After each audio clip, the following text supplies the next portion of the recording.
He had the backing of Surge, don't get me wrong, but still to keep himself up in that position was never going to be easy. And this isn't easy either. Clement, Floki have some eyes on them, but doing a good job now, using that metal, deterring those teams from spraying any further.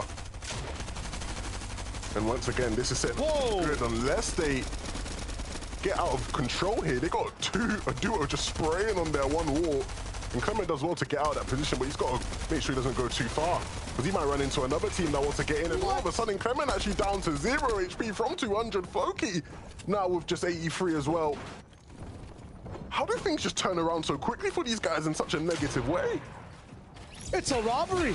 It's complete hostile takeover. I mean, I feel like we watched Floki and Clement from level 1 henchmen turn into CEOs as they keep rolling in. And after that absolute bankruptcy, like, it's just tough. It was one wall they left unedited, and Andy just comes flying by. This man doesn't care at all about your builds, and now suddenly Clement's gone. Yeah, from boss to absolute bum. Floki down in the dirt. He's got a big job on his hands. It's not going to be easy. Look at Kylie and Strokey. What are they doing? Sitting on their own. How are they alive?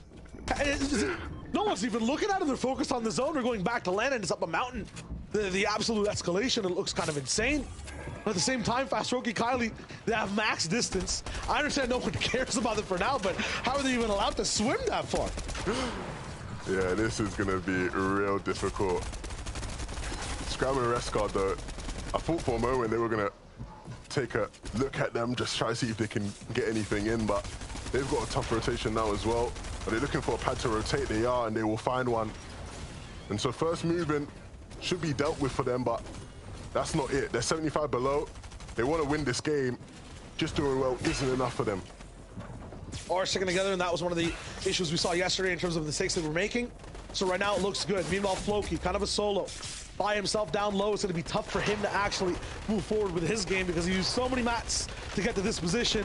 The end game just started, and my man is out of gas. You can feel the pressure too. Unfortunately, some edits being missed left and right. Directionally, where do I go? Is it straight? Is it inside? I don't know. Pickle's the one who has high ground for the moment, but with Aqua and Noah Riley in this game, with the Spider-Man web shooters also available for both teammates who are sticking so well side by side. A little bit of a hesitation there from Noah Riley. It looks good. Yeah, maybe the web shooters aren't all they're cracked out to be, because he did suffer a bit of damage there. But this is where the real suffering's happening. Floki, nothing he can do in the back of the zone, down on Surge, down on HP. He will be out, but it's not done, because we have a battle for height as the game really shapes up. Pickle and Melgard were on it, but they have been taken down. But they're not out of the fight. They're still staying on the high elevation. Maybe at one point they will be able to take it out, but meh, Pickle, with such little HP and such little materials, chooses to go down. 3 duos, 6 players with an amalgamation of builds and layers. This is kind of insane right now, all the way on the high ground, and I don't think it's over yet. They have kind of distanced exactly how far they are from other teams, but as you can see down below, for Stepter, there's not going to be anyone at the moment that's just ready to give up, and unfortunately, a square edit might just cost him all his HP. Fire Hunter also down inside the box. This man looked confused. That was a horror movie, and it's Strokey and Kylie straight out of hot water all the way up for high ground. Rescard and Scram are also waiting right down below, but the question is, who else is also fighting for height? I see Bevies going down. Melgard is up against Strokey, and Kylie is still alive. They're both trying to win their ones and control this height. It might be possible, and it looks like after just a small moment, they do have it confirmed. How they ended up here? They were looking like they were in the worst position on the map, and now they're in the strongest. The theme we've seen with so many of these height teams, they lack materials, but these guys are full of resources, and they will look to close this one out. Refscard and Scramdo actually compacted the duo together, and this is the chance they have to win it all. The lobby has not given up, although Strokey and Kylie, absolutely good retake overall all the way towards the top. Noah Riley and Aqua are still kind of alive. He has lost Aqua right now and taken a little bit of damage. There's a lot going on the low ground. Meanwhile, Kane and Cruel still there in mid ground, looking very good overall in their position. Andy also alive with Z-God. Rescard and Scram are not done entirely, and Bubak is also alive with his teammate all the way down below. Noah Riley also taking first place on the lobby. He's just popping off with every single elimination possible. He's going from box to box and just spraying, praying, and getting every single Elam. That's Bubak going down. Another shot on the right. He takes a little bit of damage, but he backs up. He's taking his time and re-healing too. How does this man find the time in these little pockets to just breathe again? No, Riley in his element right now. This is where he wants to be. This is where he feels electric, knocking socks off of feet, and he's going to look to try do it again. He has the means to, but does he have the HP? It's dwindling low, and he's got to be careful as he drops down to the bottom. Oh my goodness, we're seeing Spider-Man players coming out again, as we see for Strokey being forced down off a fight. Three-way fight for height. Kylie goes down to Pickle. Now it's all up to Fast Roki. His duo 6 eliminations. It's Matt 0 though, and Fast Roki is down. The duo chokes their high ground position. It's Kane and Cruel. The pattern repeats again. The duo's bullied. An entire day before in the semifinals have something to say here. They want to get this win. They want to catch up to everyone else. And for Kane and Cruel, let's have a little bit of a journey. A few more duos in the way. But their mats are in the red, Shayo. It's not going to be easy. There are still teams below who have the means to close it out. They have no means of staying in this game unless they can hit the shots and coordinate it well enough. So everything's still on the line, and Crew actually goes down in the feed, which means that it's actually Kane all on his own up there. You say teams, I see solos down here splintered, fragmented, broken apart from their teammates. It's just Scram down below 6 different teams, though. This might be the first iteration of a heal-off we possibly see, too. Look at how far this bull goes up high. Moving all the way down below. Andy by himself inside the mid-ground, and Scram right below him. Bilad finally down. That's a high ground fight, I feel like, and Cyro's just insane getting that trade. Walks, though, takes down Kane, so that's another one going on above Andy. The attic is just crazy right now. There's too much damage and footsteps running around. It's loud. Meanwhile, down low, Scram with the spray. He survives, but he's panicking. Breathe, my friend. So much above you. 2 different players. He sees one. The beam is there. Andy down to the crucial mats fall. This is the rain he's looking for. No umbrella, though. He's kind of running out of mats completely. Just 7 left for Scram. He's looking for it. Surprise! It's Walks. It's a win. It's a takeover. That's the second victory royale. What goes up must come down, and Walks came down like cats and dogs. He was not expecting it whatsoever. You saw the panic in his crosshair, and that will mean second place for them. But Walks doing a brilliant job as a solo. It's still FNCS, but that game literally felt like a solo game, right? 5 solos at the end. He drops down and hits the key shots, and a beautiful way to steal the win away from Scram and Refsguard. Walks and Milad, Game 2 winners. I think Waxima had to also understand, yeah, man, these low ground teams with these Spider-Man web shooters, they're doing some crazy things. So let's go to their lair, let's go to their house, and end things there first. Yeah, they did a brilliant job to steal that away. We're seeing high ground teams winning it all out, and they were able to deliver. Desk, break it all down for us, because we didn't see them coming, and they were able to steal the win away. You know, Levin, sometimes you just got to run it back textbook, right? This is a textbook win here, Sundown. This duo, well, Walks, comes in and they say, look, okay, we're aware we just need the victory out. What is, in the grand scheme of Fortnite in general, what do we need to do to win a game? Claim high ground, be patient, make sure you're just pushing everyone down. As soon as they're all fighting, that's it, that's your moment to shine. But then, Walks also says, hey, I know yesterday I watched Thomas HD do some crazy things. Let's just go for it, right? And again, Scram and Refsguard, they get so close, even closer than the game before. But unfortunately, wasn't their game. It goes the other way this time, Sundown. Yeah, I was about to say, I'm not sure what textbook you're reading here, because we ended up going down to just a full solos here at the end. A 1v1v1v1. 5 solo players have an opportunity to clutch it up.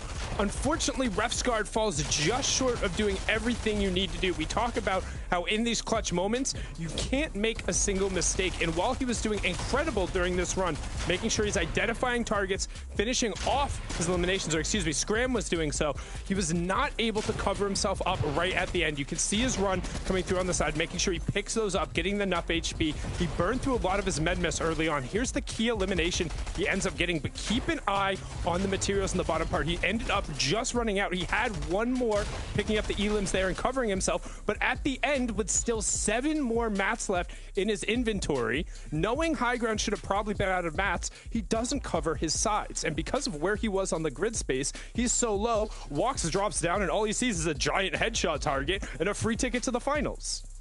And for Walks, like, look, that's an easy win for that final shot, of course. The rest of the game, huge clutch up for both of them.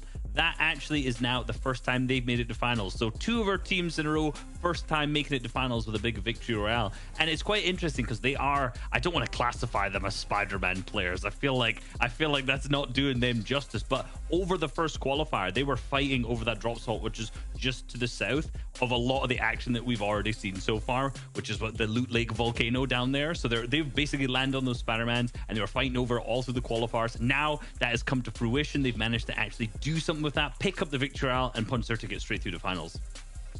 And it's a perfect time, right, just to make it on through. This is huge now. 2 duos, like you said, their first FNCS finals. That is absolutely incredible, and that's what Fortnite's all about. But my question about this duo, Reese, will be how can they hang moving into the finals? It's going to become that much more difficult, especially in the set lobby. So we'll have to see. But once again, congratulations, Bilad and Wox. And I'm so sorry if I'm pronouncing your name wrong, but still, congratulations to you guys. You're going to the finals. Now, what I want to do is kind of take a moment here to take a look at our leaderboard. Remember, top 6 are the ones that move on after these 5 games. How is this kind of shaking out? We see Fastroki, Kylie trying to make it in the top 6 Sundown. They're still being kind of kept out for now. Yeah, so one of the big thing is keeping an eye on that top 6, and we're already seeing there's a little bit of a distinguishing line. 15 points between 6th and 7th, with Boofing and Bevies currently holding that last qualifying spot. But don't forget that some of those teams in the top 6 are more than capable of winning a match. We know Aqua can. We know that Scrim and Refsguard just got incredibly close. But additionally, too, there's plenty of space for teams to make a move here, Reese.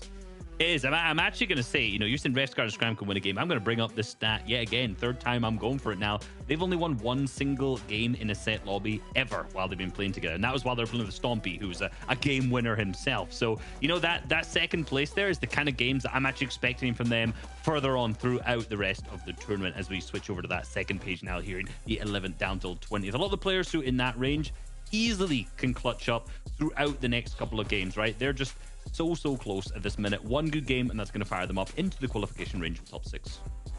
Or, hey, put them straight through the finals, right? We'll see, Reese. We'll see. It is that time once again. We're jumping into the next game here from the FNCS. So let's kick it back on over to Levin and Shyway. Thank you very much, guys. First 2 games were amazing, but it's a new test, right? Going into these last couple, Shayo, it's about whether you can be the same animal but a different beast. Absolutely. You want to make sure, you leave people with a question. What would I do if I didn't win? For some of these teams coming up, I guess we'll never know, right? It's all about making sure you have that win. Consistency's there, but you want that guarantee before game 5 rolls through. Yeah, and it's going to be difficult because we've already seen a lot of these teams really struggling when it comes down to it, right? The fact that last end game looked like a solo game where you have so many of these different duos just fractured in different ways and just trying to piece anything they can together to try get the victory royale. It shows, right, how hard it is for these duos in these final stages of the game. Yeah, that was us actually whispering to the players, so many people are always like, yo, we want this mode to be trios, squads, this, that. We're like, make it solo so, the solo people get happy for just 1 end game. So we'll see what happens in this next one. I mean, we saw some craziness, but there's lots more to come. Game 3 is right underway.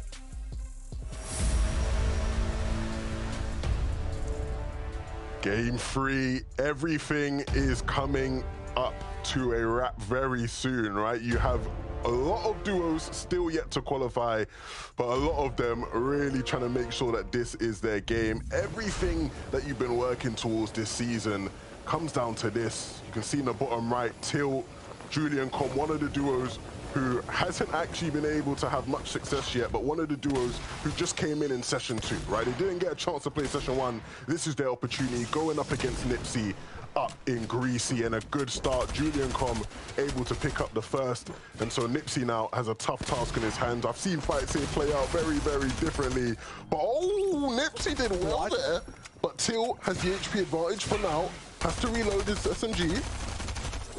Just go. Oh my goodness, it was still so close. 35 HP or 25 HP overall. That's just kind of insane. They made that way harder than it needed to be. I just like I want everybody at home watching, right? You're watching, I thinking, wow, intense off-spawn battle, like Greasy, no, they should have made that way easier. But props to Nipsey, right? At least making it a bit spicy. But yeah, hopefully now they can go on to have a decent game without any more hiccups like that one. Let me give you this hypothetical here, 11, right? Okay. Say you are absolute GOAT of what you do, right? World renowned. And there's a award show coming up. Would you want to be there via red carpet, big limousines, or just rolling in, you know, kind of through the back door? What would you prefer? See, me, I like a show. You know, I like the attention. I like the lights. Like, you're the So best too. in. Like, you are the best right now. Yeah? Yeah. And I want everyone to know, you know, so I'm rolling in a red carpet. You know, I'm rolling in as well, like 10 man deep. You know, I got to have my guys with me, you know, the entourage. Like, I'm going all out. Okay, so where I'm going with this is, you know, you're Guard Scram, you're Aqua Noah Riley. You're considered, you know, one of the greats. Are they going to be fine with consistency? Do they accept the award, right? I'm not sure they can deny going to the finals, but you know, are they going to be comfortable, going to be in their elements, you know, at their speech in the finals, you know, when it's their moment, playing if they don't get in right now the big way?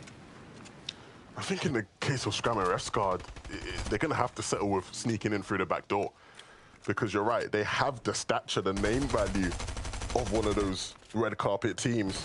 But like Reese was saying in session 1, historically, this duo's never won games, right? They're not game winners. And so I would be surprised if all of a sudden, you know, game 3 of session 2 of the semifinals in 2022, they decide, hey, let's win a game. You know what I mean? So I think it is going to have to come down to consistency. In the case of Norali and Aqua, though, that's where you're really asking me a tough question. If they don't win a game, I cannot guarantee you they will be in the top 6 with consistency. Looking pretty good right now overall. 4th place, 71 points. Or I guess 2nd officially, because our top 2 teams have rolled on and are inside those finals. That being said, the zone does play a lot.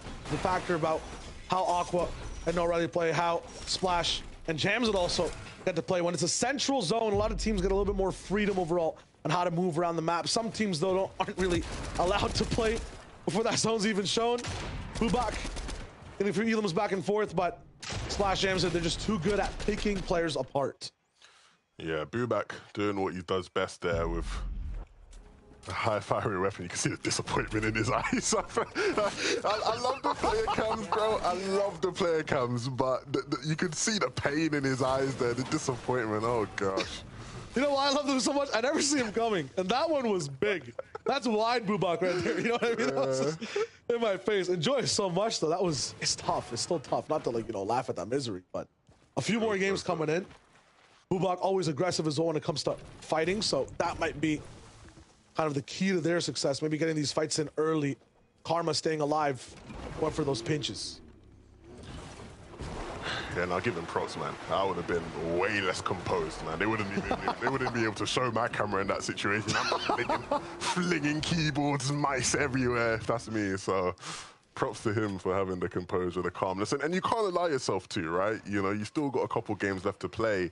You can't allow yourself to lose your head. Like I said at the start of the show, a lot of these players would have just been playing a solo cash cup. And if you've ever played a solo cash cup, you know it's very, very easy to lose your composure after playing that. So a lot of these guys would have had to reset and, you know, sort of keep themselves in a positive mental state, because, you know, these are huge games. You can't allow yourself to be triggered. That makes, you know, cause for easy mistakes, easy oversights. It's nice to have, like, a teammate beside you the whole time as well, right? So yeah, that's what we're talking about. And if it is patterns that we're looking at in terms of how games are won today, you know, it's been from teams that haven't really been to finals at all. This is their first time rolling through. So we're watching Clement and Floki. We're talking about No Rally Aqua. Might have to start focusing on some of these teams that look good but haven't been to the finals before. Exactly, right? You look at the teams who made it through yesterday, all of those teams were very, very experienced players who have played many, many finals, right? And so to see today, the teams who have the least experience being the ones to make it through, very, very different balance. And we're seeing that in the way the end games are reflected as well, right? Very different games, a bit scrappier, right? And so I don't expect much of that to change as we move forward. Kane and Cruel, who were looking so good last game, who just didn't quite manage to do it. Cruel went down and Kane was a solo, wasn't able to hold on. And you would have thought today would be easier for them at Covert without Thomas Tayson and Vino's duo there, but now a bunch of teams flocking their way in. Yeah, and these Covert teams have been kind of the flavor of height. You talked about Kane and Cruel. and how they kind of changed the game but couldn't hold on. Same thing for Pickle and Meld, right? These guys were the first ones to overtake Fast Rookie Kylie, have the difference made. I think it might have even been Pickle overall as a solo popping off towards that end game, starting the chain, starting the reaction. And now you see them all side by side. This is where the story starts. I do see a quiet voice here, though, inside this cavern. And Dreda, Flois, Levin, I'm on the map. Where are they? Well, what are these guys doing today? Because I don't see them. They're not here. They're not marked. It's an example where, you know, you have two very big names in the region, but they just haven't been able to make things click. They haven't been able to make things work. And it's a shame because we saw them switch over to Cavern, right, at the end of yesterday when they realized that the big boys were well and away, but it still just hasn't been able to reap much benefit for them. Yeah, when pressure matters most, I feel like that's where Flois starts to show up the most. You know, when it came to trios, I think it might have been season 7, season 6, Kaiser with Flois rocking in. They won one of the most important games to get them into at least qualification range or overall to just boost them up the standings, right? And make them move over to the next stage. Maybe they're more so a game 5 team overall, but once again, stakes are very different here. We watch a normal Fortnite tournament. Everyone has different mentals overall, right? Yeah, we kind of want to win. We're playing kind of for consistency overall. Everyone here is trying to win the game. And when you actually look at those two as players, right, they're two of the more measured and calm individuals. And in these games where things are so scrappy and chaotic, you know, you'd like to hope that they'd be able to be the calm in the storm and really sort of find some sort of a control in these environments. But, you know, again, they're just another team that's really struggling with that in these lobbies. I mean, you want some Shio statistics? Like, they're not true at all. Oh, good but it's God, just what I feel. I feel like right now we have the most capitalization on mistakes situations. So cams for short, okay? They're the most cam situations going on. And I'm making that claim based off of what I saw from Floki and Clement, right? Left the wall open for just to air out the window, right? Is someone was cooking some food, it was stanking up the box, and they just wanted a little bit of fresh air. Andy right there in a fraction of a second, right? Kane and Cruel have high ground. Fast Roki Kylie chilling. Fast Roki asks Kylie, yo, did you leave the stove on? Did we lock the car? Boom, Pickle's there. Fraction of a second. The cams are insane right now, Levin, right? In these situations, I mean, I have no stats to back this up. I'm just making claims once again. But it seems like the pressure's on Sfro. And Dreda and Flois, maybe they're overthinking. Maybe too much is going on. They can't handle the cams. I'll be real, bro. I don't blame them in that situation. If my mom turned around and said to me, yo, did you leave the stove on? I'm shook, man. I'd lose all. And then Pickle's right there next to your shoulder. Yeah, you're right. Boom, bop, you're done. Yeah. Tough situation. Cams. How many cams per night do these guys average? I honestly don't even remember the term I even made what it stands for. So it's gonna be tough answering that question as the inventor of the term. Okay. Not my brightest moment, so I'm just gonna say 4 or more than 4. 4. Yeah. They average 4 cams per 90. Nice. Wow. Floki and Clement, they have struggled to capitalize on that was mistakes. Yeah. Capitalize. Where's the A? Where's the A? Where is the A? Dude, am I bad at math and English? That's crazy. Look, it's all right. See how I'm keeping quiet every time you do math and English? I'm not good either. I'll just shut up, you know? You're saying away so it doesn't leak into your system, man. It's smart. That's smart. Wow. It's troublesome. It's troublesome. Zig got Andy. I think this is the first time we're actually seeing them kind of in the lead consistently as well. That's cool. Very proud. Unfortunately, every time we do see Zigot and Andy at a form of the lead, you know, if it's height, if it's good looks, greener pastures, I see him crashing down. Not trying to jinx anything or call for a certain pattern, but they need to defy, you know, what they're set up to be to move onwards in this competition and go for the finals. Yeah, and you're not wrong about that, but it's not going to be easy. You can see the below on surge. But like you said, things just haven't quite worked out in terms of their ability to win the games. They're staying very consistent. They're getting deep in, right? But we talk about being able to identify your win condition. Once you get to 8th zone, you just got to start thinking, yo, how do we win this game, right? Yeah, we're sitting comfy on mid-ground, we're sitting comfy on the height, we're sitting comfy low, but what's the actual pathway to winning this game? You want to know? Go on, hit me. You have to basically throw all your strats in a blender, blend it up, and then just go with what comes first. I feel like everyone that has a plan so far is just absolute shambles. You look at things yesterday, right, Levin? It's all FNCS crazy finalists who've been there before, the goated names, they're moving through. You look at today, as we said before, it's brand new names. I feel like they're just adapting. They're just going crazy with it. They're rolling with the tide. Meanwhile, some of the old guard, they're not on surfboards, man, on this big wave. They're just trying to swim. They're trying to do things their own classic way. That's not the theme with day number 2. You're right. You're spot on there. I think the big thing is though, right? A lot of these teams, as they're blending all these strats into one, you know, you got to leave some of the bits in there, right? You don't want it. You want to leave it a bit chunky, give yourself a bit more options. But some of these guys going a bit too ham on the blender. Do you know what I mean? It's all good and well having a smooth drink, but if you can't pick out what your strat is going to be from that point, things get rough. I'll tell you that much. Look, another game where these guys are below on surge mid-game, but not too far. They should be able to do enough damage, and I think the big positive for them is that they're looking good on materials in this one, and maybe this will be the chance they do get enough damage to get just above, but they got to be careful. We'll wait for that to update. Some visceral imagery with the chunkiness. One above. Okay, say that. Would you consider the chonker tires making a car more chunky? Ooh, yes, but you know, I like a bit of chunky. You know, I feel like chunky has, you know, the negative connotations, but you know. Oh, I'm just saying, like, you know, from a statistical standpoint. Yeah. Nah. I feel you. Yeah. That's tough.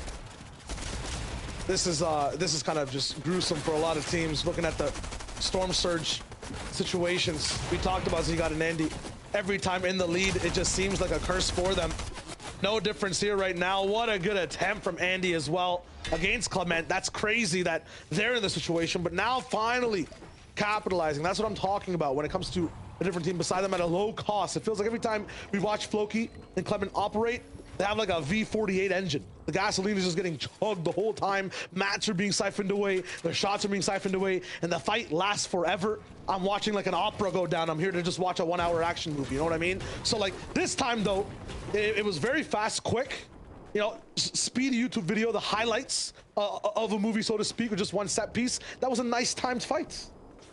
Yeah, don't leave too soon though. You might miss the mid-credit scene because it's not done, right? They still got a bit more action in the tank. They've got to make their way towards the zone.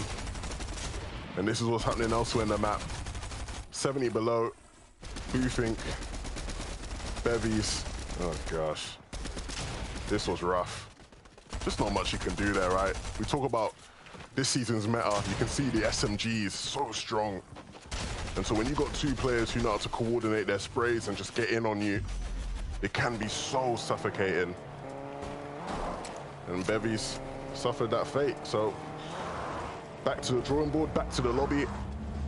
Refscott and Scramdo still alive in this one. Still trying to make up for last game's wrongs.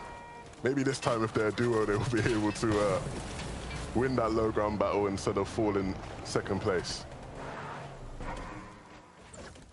You can see the difference in drive between both teams as well. Kylie and Fast Roki electing, you know, not to talk too much, be quiet, maybe a little bit more romantic as they go through these mountains. Meanwhile, Refsguard, Scram, not sure what argument they're having inside that taxi, but it's loud. Refsguard just shooting shots out the window in the bushes as well. Their vehicle takes like half its HP's worth of damage. I'm not sure if it's just like a flex thing, if they need to have the action as a part of them while they move, but man, these your cars, they're gonna suffer the fate. It's a thing is that like they've been doing that all game. Right? Like, at what point does it end, boys? At what point does it end? Oh man, no, Riley Aqua, they are popping off right now, and even from yesterday. Top five, stay alive, but they want to win a game, right? Like, even with consistency, it's looking good so far. You saw yesterday, though, you want to hit kind of near triple digits to get that 120 mark.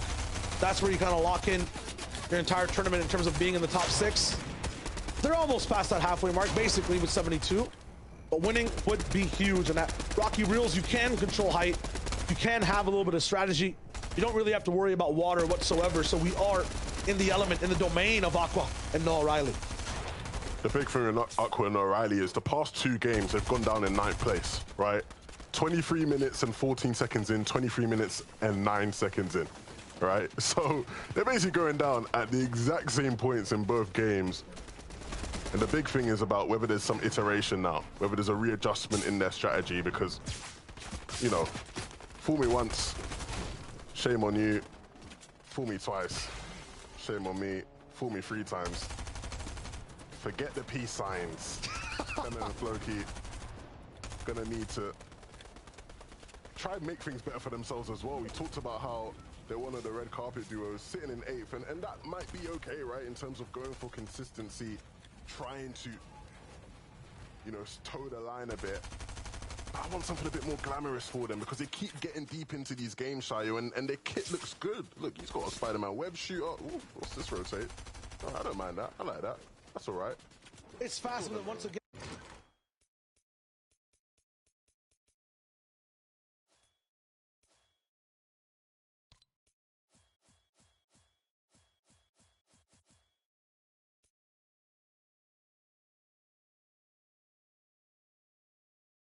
Resguard and Scram yesterday as well. Sometimes Scram moving too fast, sometimes Resguard following up too slow. This time it will be Resguard all the way up to the front by himself, but once again Scram wasn't there. I feel like taking these risks, although you need to for the surge, it's the reason these teams are so kind of different in the way they end up moving as teammates, and then just, you know, end up getting split apart halfway.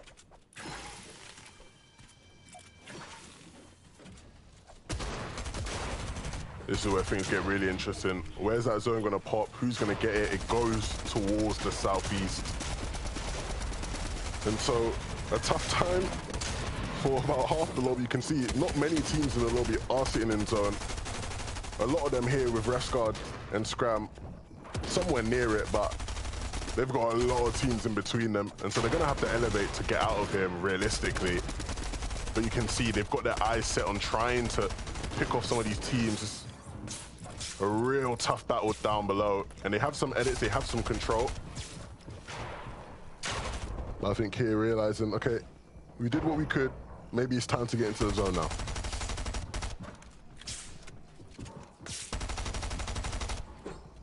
Gonna be tough, so many teams on all sides. Only 2 that really own it, but they might be just overwhelmed with the amount of players coming in. Scram Resguard kind of looks like deja vu from the last game. Chili Chugs pop, but I don't think they're gonna be able to find a pad at this moment.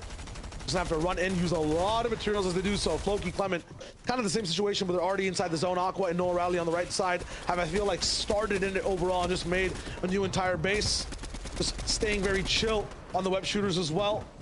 Meld not making it towards this cut. There is no Storm Surge up right now, but the next one will start to churn, and a lot of players will have to fall before that 7th zone locks in. Yeah, they got to start thinking about what their options are. If you're Scram and Resguard, right, you've not got the best of mobility in terms of not many Spider-Man web charges left. I think what they have is going to basically be committed completely to first movement, which means from there on out, you're going to have to use your materials, and they've not got an abundance, so they need to start thinking about setting up for a refresh at some point. And so we'll see how they do so. You can see now most of the players situated within the zone. And it's going to be about making that journey into the 6th zone. How do you get there? How much do you have to spend to get there? If you're Floki and Clement, you actually have a decent amount to spend. You can see Floki, 7 charges should be enough to get him all the way to the east. A lot of teams in between, but with this high elevation that they're on, they'll be able to see everything in their way.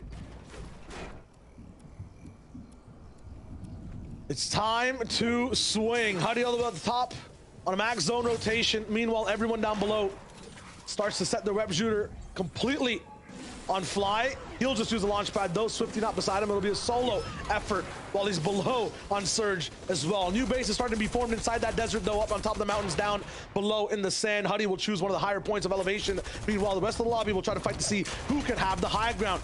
Not everyone's moved yet. Floki, Clement waiting till the last possible moment. You talked about the swing 11, and here we go. Untouched, unfaltered. And at the front side of the zone, a little bit of a bump, but it's all good. Floki is back in, and they touch down at an oasis. A little bit of water, but the question is this paradise or a lockbox? Will they find enough damage to stay above, or are they in trouble? Whether or not it's paradise or not will be completely determined on what they can find down below.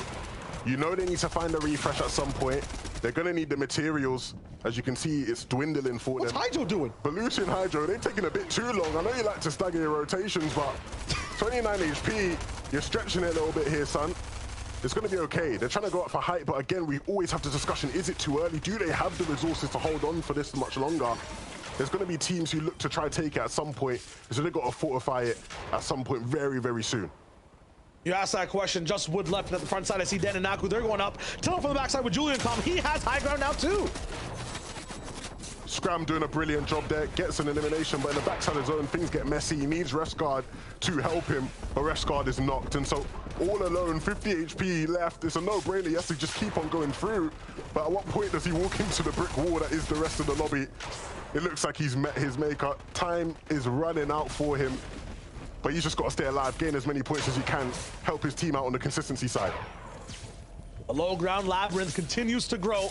Meanwhile, on height, the fight is not over yet. Aqua swinging left and right. He's looking good up top. Yes, Noah Riley still has control, so they are looking to sign their way all the way towards the finals. I talked about this zone. It's just looking perfect to be able to control. And it is going towards elevation 2. Where does it bounce next? Does it force people up? It just might. It's looking like it. 5 seconds till it locks in. Some of these low ground teams are in trouble. Clement and Floki are there just right at the edge, forcing down shots on a Belushi. How is this man alive? Does he have an extra HP bar to work with? They find the coolest crevice as well to walk right through. No issues whatsoever on the top right POV. Meanwhile, though, Aqua, Noah Riley, they're up top, forcing everyone not to be able to move. Floki and Clement find that little sandwich position, and Kempy's right above them. Kylie's also moving. Where's Fast Roki? I don't see him at all. Naku all the way at the front. He was near height, but now all the way down on low, facing up against another duo. Fast Roki finally finds Kylie as well. This is getting insane on all angles, and no one's going down. No, Riley and Aqua is so easy for them. They've been talking the talk, and they finally can walk the walk. The zone messed up so many teams going up and down, and you can see the carnage taking place on low ground. No and Aqua, they are dancing, they are smiling. It is so easy for them. They can just watch everybody take each other out below. Clement and Floki trying their best, but you can see the mats are so low. Clement, he needs to be careful. He's not got a shotgun, so he's going to have to hit heavy with that SMG. You can see Floki now in the back of the zone, picks one up. Can he find any more? He's looking very, very good for them. Floki and Clement, they have control of the low gun in the meantime, but it's going to get very difficult as things start to slow down. Have Crazy on the front side. A quiet bounce back for a lot of teams. This is exactly what they needed. Aqua 2 max 1. He's all in. And on the other side, the beam is there inside the storm. Is it enough to take that player down is the question. Absolutely crucial denial from Aqua and Noah Riley. Yes, it will be Julian Calm going down, and Noah will find that full finish. Has another angle as well down below, but every single peak could be disaster if Noah misses. They've got to be real careful here. You can see low on resources, trying to find where their opponents are. Tilt is going to be the thorn in their back as they try to take out Floki and Clement. It is going to be ultimately a 2v2. Who will Till influence is the question. Aqua also low on HP overall, and we know he has no mats, so this might be Clement and Floki, the duo that's had such an issue working together, versus Aqua and Noah Riley, a duo that's had trouble just winning inside that top 10 over and over again. Two big stories clashing, and only one will make it towards the finals. They're looking for Till. This is vital match. Take no damage, though. That's the key. Clement, a lot, though, taken away from his 200 HP pool. The truck splashes there to catch it up. Can the clutch be here this time is the question. Aqua now beamed down. There are no mats up top, but the bullets are still there too. They're going for it. Coming up on the left side. He's gonna go straight for the high ground. Retake blocked by one wall. Is it enough? Pull teammates all the way up towards the skies. Then cost them almost all their HP. Floki is down. The dynamic duo is doing the most, but the beam is there too from Clement. He's trying to survive, but it's too much. Clement with a big shot and a block. That's what I'm talking about with the zone. Takes him over. Noah Riley survives. It's just enough by a sliver of HP for the victory royale. There was only space on the red carpet for one of them, and it was Noah Riley and Aqua who took that position. It went all the way down to the wire Shayo, but in the end, it is the boys on height who won it all. It was really difficult for them. You saw they dropped down, and that was the right play, right? Because Clement got a bit too over heels, and it didn't work out for him. He didn't have enough to sustain it. He lost his teammate, and he went down, and that means Aqua and Noah Riley will secure their spot. We thought it'd be coming at some point, but it was game 3 of session 2 that it did. Yeah, Aqua and O'Reilly making it clean, but then also scary all the way at the very end. And they will be there in the finals now in that red carpet fashion we love the most. It's good to see them finally make it. We'll see though how it translates further on.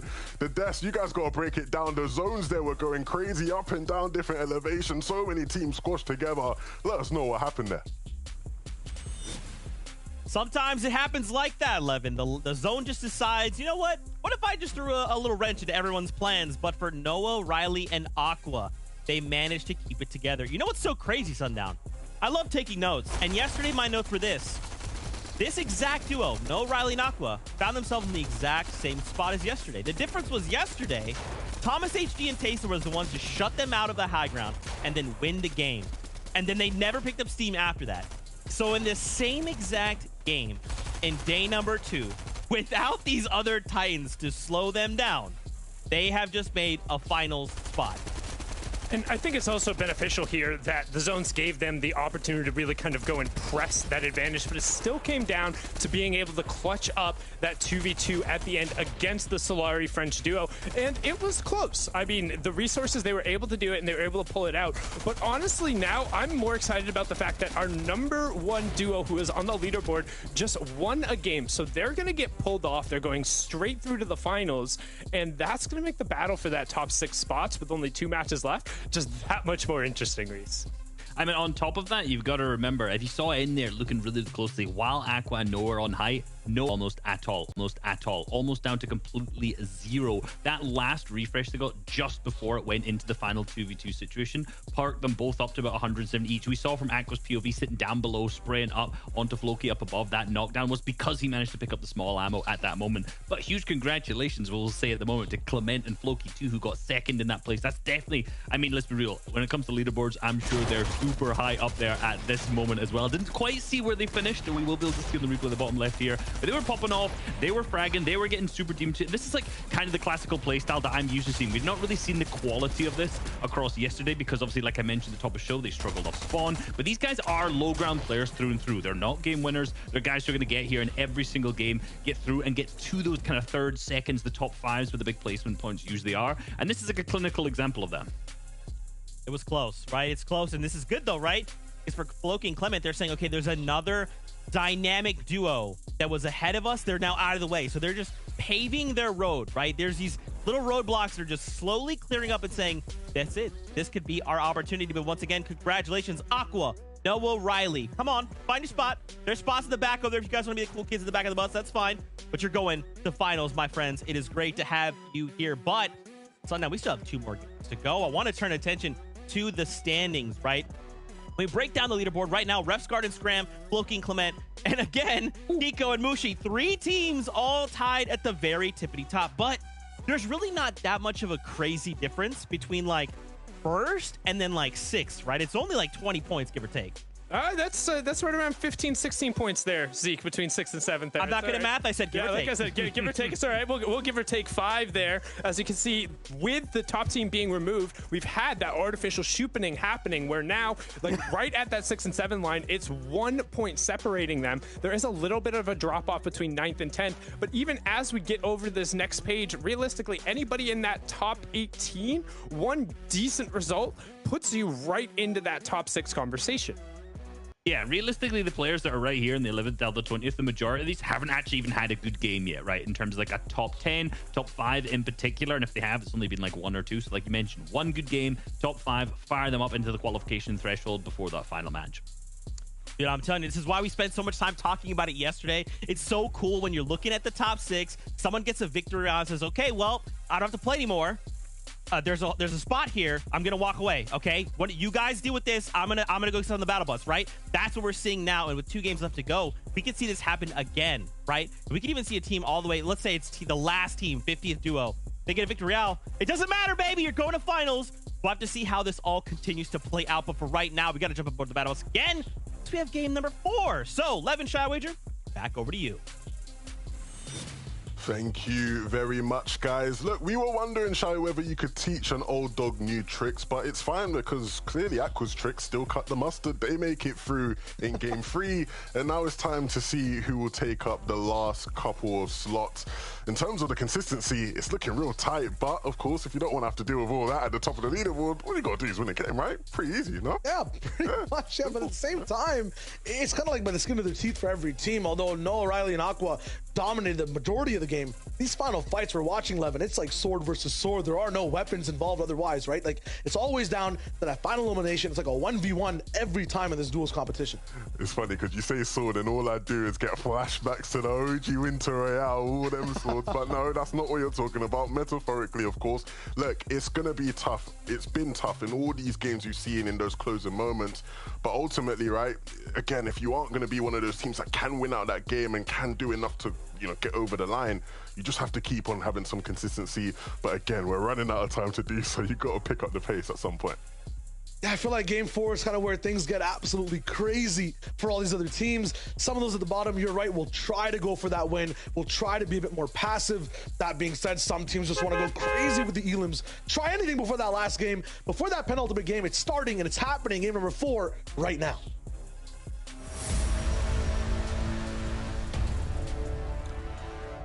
This is what it's all about, people.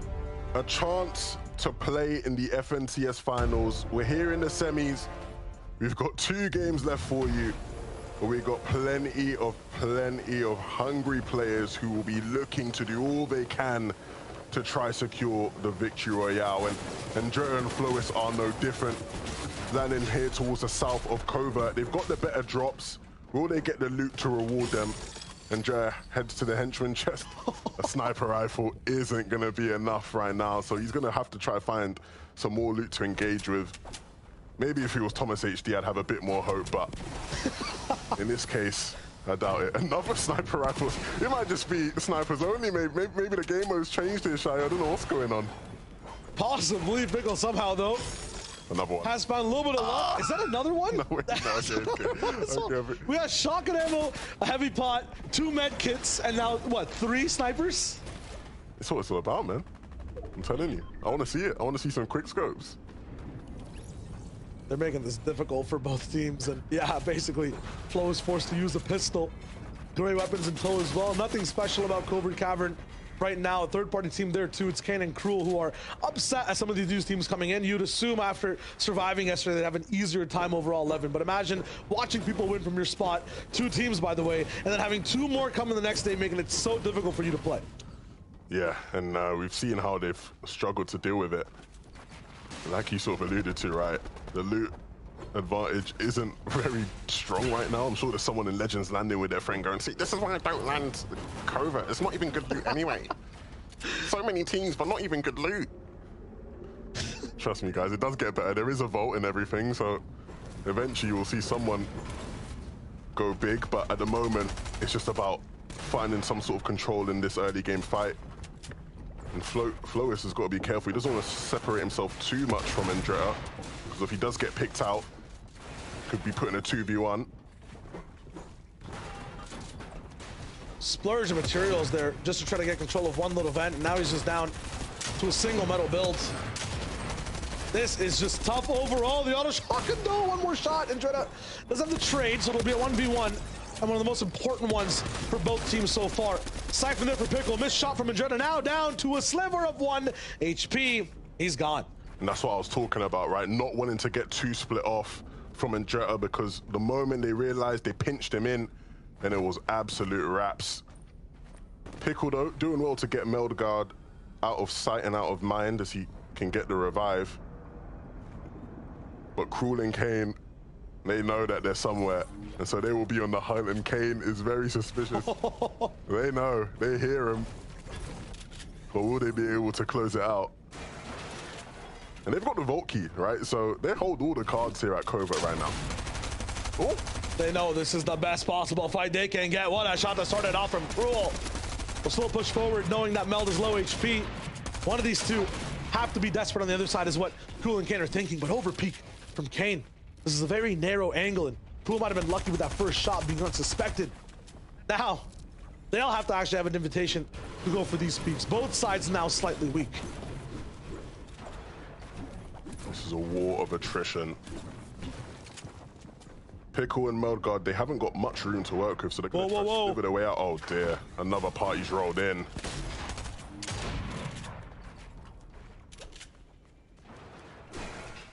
I feel like this happens at every fight we watch today, right? No matter where it is on the map, people can sniff the battle taking place and they want to get a seat at the table, they want to get involved. And that was actually perfect for Pickle and Meldgard, right? That small bit of confusion, that small bit of chaos provided enough space for them to get out, regroup, try to get a bit of loot. And so what Cruel and Kane will do is go, okay, look, cool, you guys are able to get out, fair enough, but we have the vault. So ultimately, we're still in that. We still have the upper hand, we still have the advantage. And they'll be able to get out of covert as well, I believe, if the toilet is there, which I believe it is in competitive. And yeah, not in arena, but yeah, they'll be good. They will be very, very good. Cyrus and Malumo. Unfortunate battles over here, and yeah, you saw that covert loot right there. Levin was right. It just takes some time, you know. If you're watching at Legends Landing, just know, spend some time in the cavern. Go for that wall. Maybe that's where you find good success. Wings and Force, though, finally getting a leg up on the competition at the start of the game. Malumo and Cyrus will just be absolutely shut down once again at Shifty Shafts. I do see a team looming in the distance on one of the mountains. Might make a move to come in, but that position, it's so comfortable. You really don't want to move. Lumo's doing some damage, though.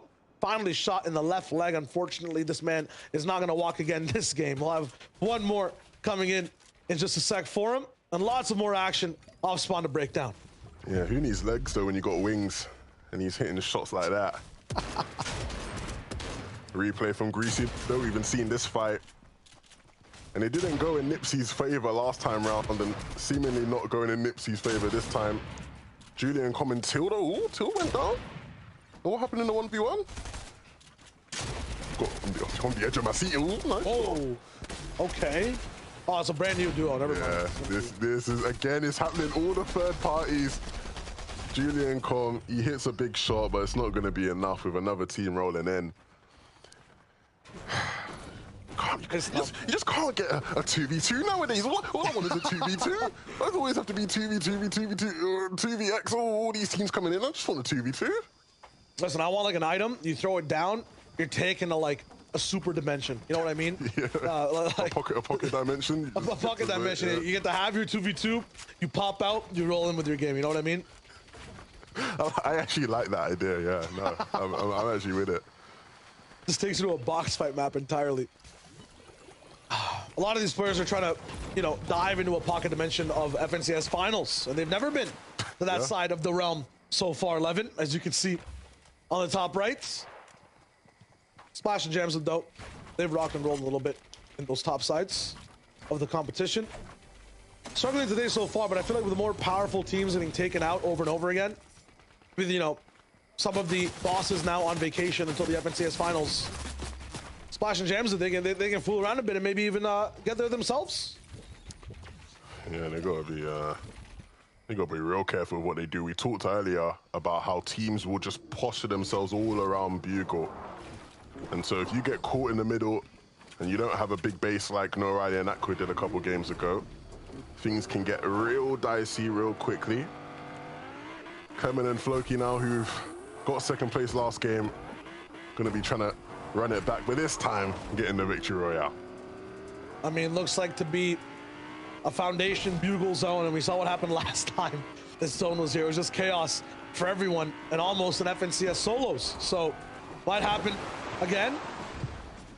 When it comes to Whiplash as well, I'm surprised that this vehicle survived this long without taking a shot, especially with Floki and Clement at the wheel. It just seems like they like to waste cars completely and tires. They are aware that they don't have the insurance though this time, right? So they're being very, very careful. Yeah, make sure you always have insurance though if you are driving.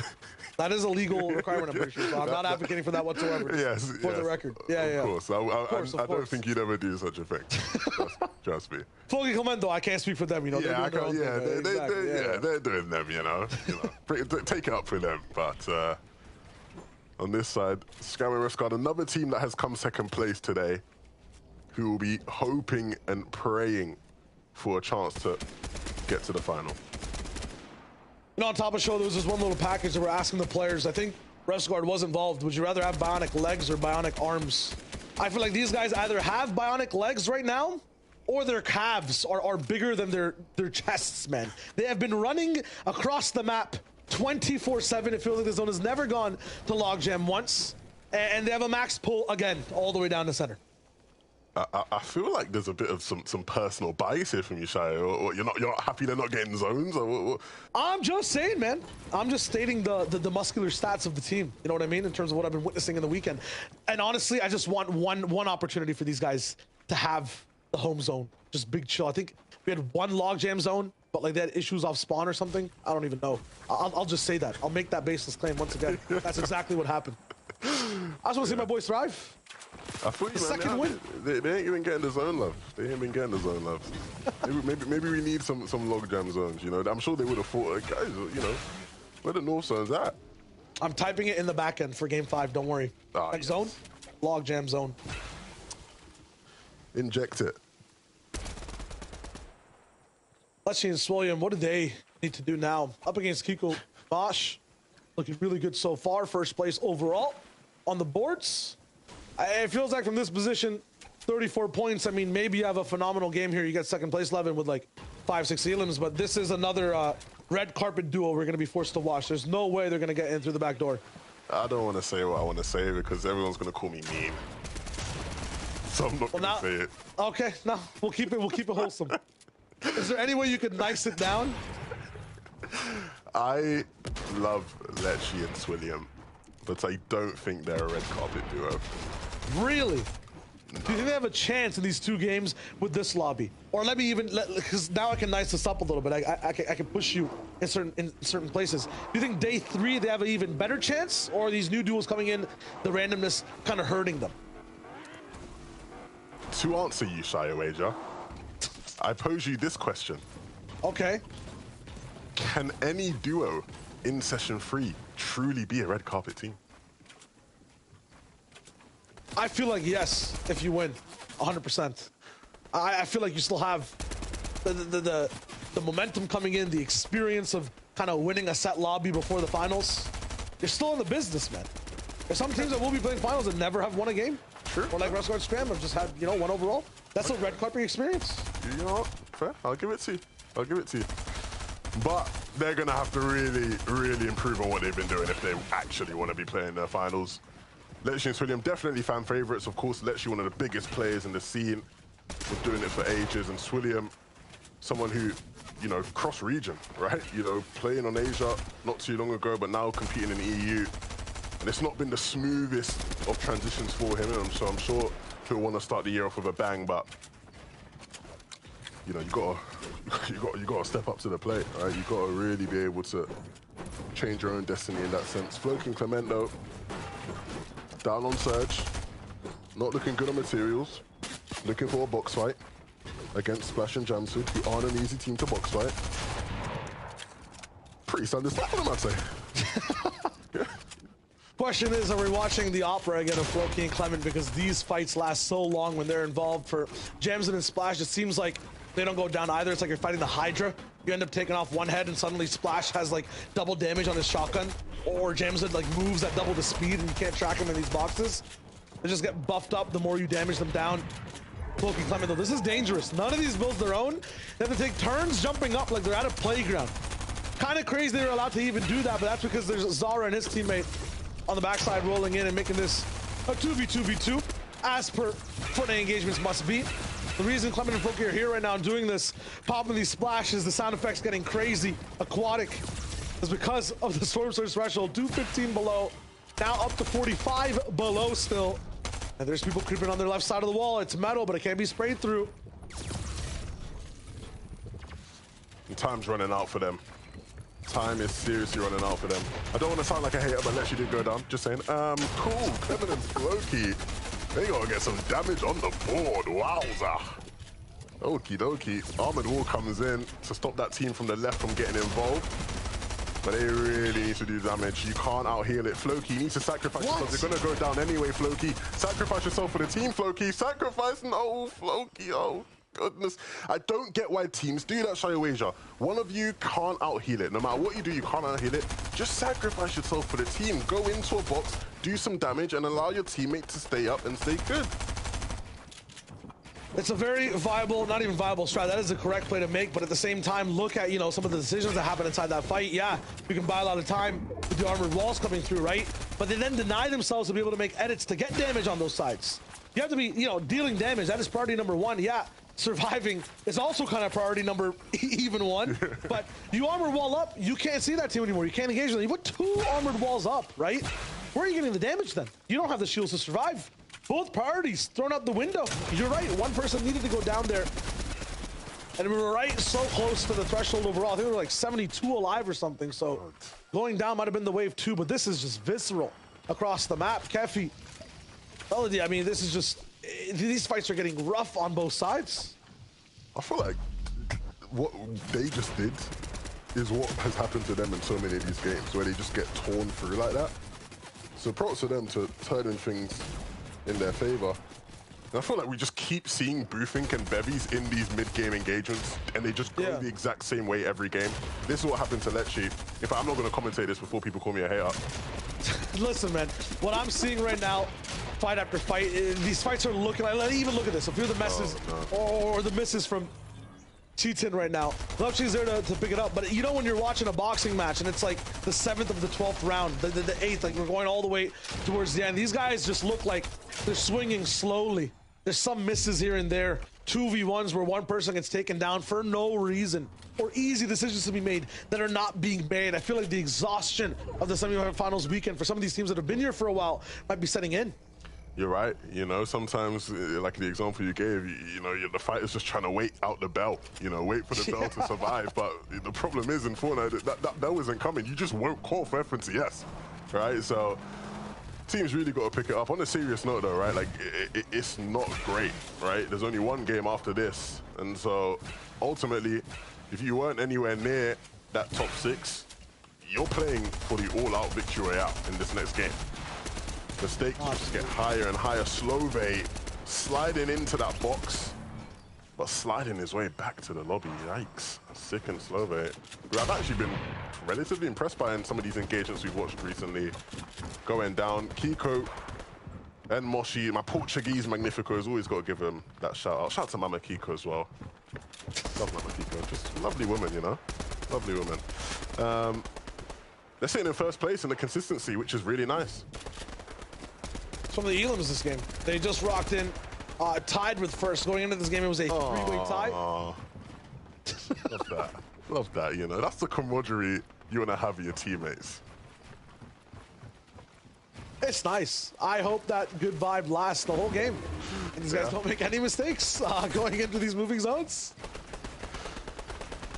And they have synergy. I mean, we haven't seen, I feel like Kiko and Mosh do absolutely completely well towards the end game, right? They survive a little bit, they have maybe a voice in the 8th, 9th zone, but I don't see them in that final fight. Again, right, an example of just having to understand or try to understand what your win condition is. Shmeki isn't going to have any win condition if he can't get out of this box. Messing up the edits there, and it cost him. Oh my goodness. Very, very lucky to be alive right now, but he was fluffing up the edits, and he almost went down as a result of it. I know it's a high-intensity situation, but you got to be on it, boy. You got to be sharp. I have a feeling Tyson, or Tazian. I keep saying Tyson. It's just that IE back and forth. Tazian, officially saying it correctly on the 4th day of broadcast. But I feel like one of his, or his teammate at least, might have been on the edit entirely too. So you ever try to edit something that doesn't edit and you know it's yours and you panic a little bit? Yeah. That might have been the situation there. So total blame not on the player completely. Lolis as well, you're talking about POVs with SD that, you know, there is no chance for consistency whatsoever. You want to go for that win overall. 11 points on the right side of your screen, down on Surge as well. If you're talking about all ins, this is one right now that needs to happen here or they just really have one more game where they need to win. It's one of those circumstances where half the lobby's in that same condition. It's just completely tough. The shield keg is here. Very good tech to maybe outlast the zone a little bit, but they need to find beams somewhere. They have a very cool spot on the map here too, Levin. They can walk around and choose to pick apart any team. They can get in the zone even and then start to shoot. They have the time, but they're focusing on one high ground team, just putting all their options into one basket. 2 Spider-Man swingers as well, but no shots landed. Lola's ST, I'm not sure about this decision, my friends. Maybe it's time to move and get better angles. Yeah, you mentioned their positioning. Never mind.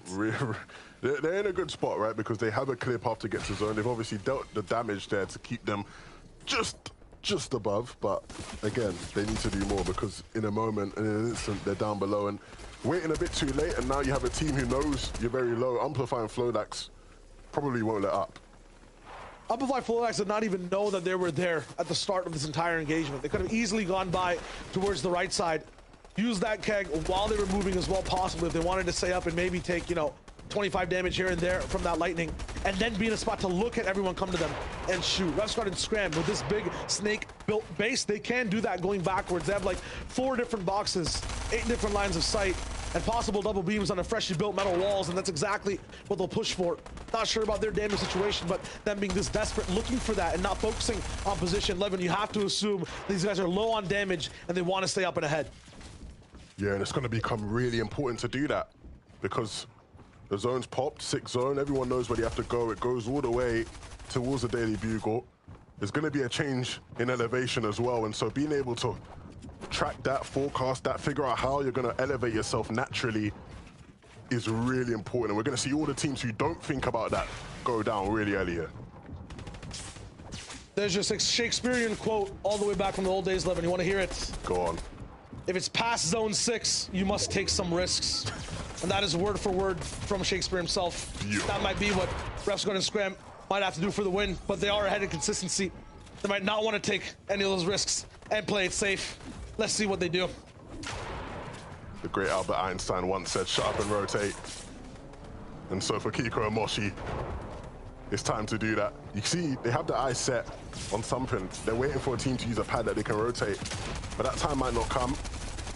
And the zone now on their backside. And so without the pad, they have to run their way in, and it's so difficult. Kiko so low, gonna struggle to even stay alive.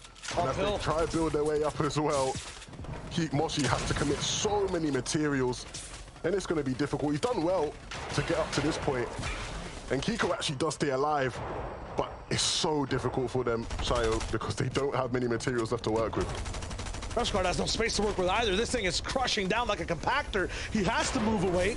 Met missed inside the storm, but I don't think Scram has the option either. And now, once again, the dynamic duo with a bounce back too. Not even insulting, but just desperate and unfortunate for them. Maybe the revive is possible if he finds Scram. It's left to another clutch, and Refsguard needs to get as many points as possible. They're right there at the lead, 2nd place overall, and they want to maintain top 6. He must stay alive here. It's the 7th zone, but possibly all the way at the end of the 8th. It's 2 minutes of time by himself as an individual. But how can he clutch with no match, Shayo? It's going to be so difficult. And he's at the front side of the zone. It's not like he can just pick off a solo here. The only teams that are going to be here are good ones. And he found something, and it's going to be more than enough to keep him ticking just in this one for now. 200 brick builds. He'll be okay. He can maybe stagger a bit now with those peppers. He's got the Spider-Man web shooters as well. And so maybe, just maybe, this will be enough to keep them high up in them standings. You talk about high ground too, it's so difficult to hold as the entire ground moves so low. The entire builds towards the sky become even higher and higher.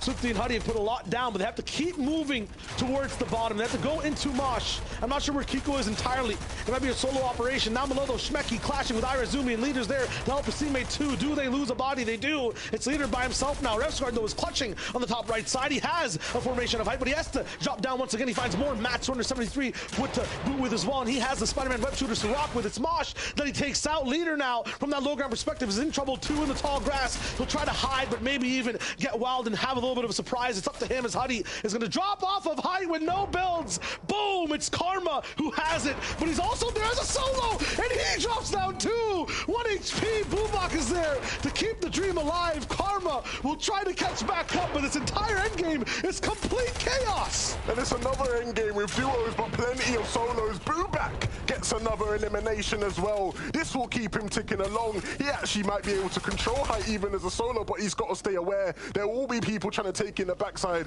Melody and Kefi, you can see they're posturing up to it now. They want to build fight. They want to make it a creative battle because they know he's all alone. And so now it's time for him to hit some key shots if he wants to keep his team in this one with a fighting chance. A big shot there, 69. Can he hit more? It's enough to scare them off. He gets the knock now as well. Bubak is hitting crazy shots. He's keeping his team in this one, but he's got to be careful. He drops down. Not enough. He hits that shot as well. Kefi will go down. How's Bubak staying up? But it won't be enough. Oh my goodness, but Lucy and Hydro will quiet Bubak down. How he hit those shots in the first place, I will never know, but it wasn't enough to get the victory royale. Shia Wager, another crazy game. Eyes in the back of the head of Bubak, but eyes straight ahead for Hydro and Belusi. They were right there yesterday, didn't qualify by just one place, and they took the win away today. One of the teams that are going to be going straight towards the finals with a very, very statistic fight, Friday. You can see it from Bubak's perspective. What an unfortunate jump towards the end. So close, some amazing shots. You could see it in his eyes. He knew how close he was to victory, to all the glory, but it wasn't quite enough. But he has one more game to do it, right? And we have one more game, but don't go anywhere, right? The devs are gonna break down what happened in all of that. That was absolute madness. Guys, please give me the rundown. Don't worry, we got Sundown here for that rundown. Wow, what a game. And this is a duo that kind of touched on. They missed that qualifying spot by one yesterday, right? Like, of the 11 teams, they were that 12th team that just didn't make it through. But Sundown, give us the rundown, because today, they make it. I mean, and so far it's been about on the low ground when they are able to win through. It's playing with your opponent, and the bigger story has been how well you're managing your resources and materials and where your key refreshes are coming from. Because as we've seen, high ground control just kind of tends to peter out there towards the end, Reese. It does, and what's interesting is the fact that if you look back to the previous match, they were the team that was on high ground, and they were the team that was taken over by Aqua and Noah Really 2, who eventually ended up winning the game. So this time, they just did that little flip card on them, turned it completely around, stayed on that lower layer, ensured that they had enough materials from those refreshes, and then took an easy 2v1, because obviously it was just a mess up on height when every team was trying to win.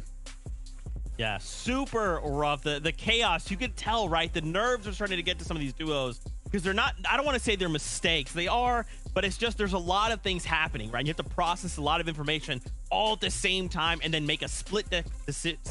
Wow, my brain was on there. Split second decision and then execute on that, right? And for someone like Bubak, who literally, I mean, just the craziest shots. I just don't know how that's even, that's just, okay, Bubak, listen, that was a crazy shot. But still, we only have one game left to go, boys. So what can we expect from the duos here, right? They need to do something if they want to either make it in those top 6 spots or get themselves a victory royale.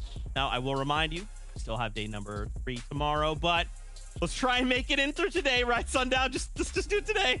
Right, the pressure kind of rises up, but right now, what duos need to do is they need to be looking at that leaderboard really closely and figuring out what can I do in this game to make my Fortnite season last longer. How do I make it through to the finals? We can see some of the duos who have already advanced going through. Loot Boy having a great day, having Aqua, Belusi, and Hydro going through. Noah Wiley also joining. And then Malad, Walks, Coop, and Frack winning the first 2 matches. But everyone else, it's either win or get yourself into that top 6. So if you're in top 6 range, it's, hey, you're playing for that end game. You're doing everything you can to stay on your feet. If you're not kind of in touching distance of that top 6, it's victory royale or bust.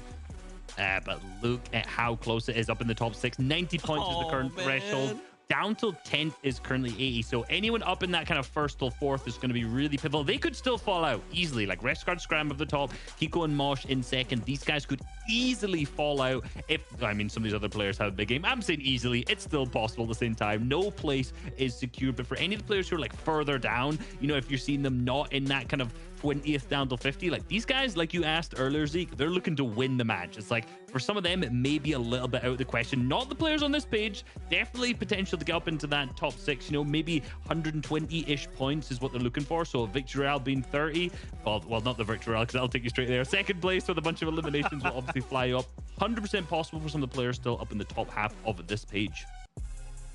That's right, man. And again, it's just the victory royale, right? Like, there's 5 games, right? Whatever's happened to you and your duo, just let it wash over. It doesn't matter. It does not matter. If you could just do yourselves a favor, secure the victory royale. No one can look at you and be like, wow, look at how bad or good you did this whole time. They can just be like, oh, you got yourself a victory royale. You're going to finals. Respect. It's done. It's said. That's it. But this is it, guys. For day number 2, we have 1 game left to go. I mean, we've seen so many of those duos keep getting so close. I'm looking at Revsguard. I'm looking at Scram. I'm looking at...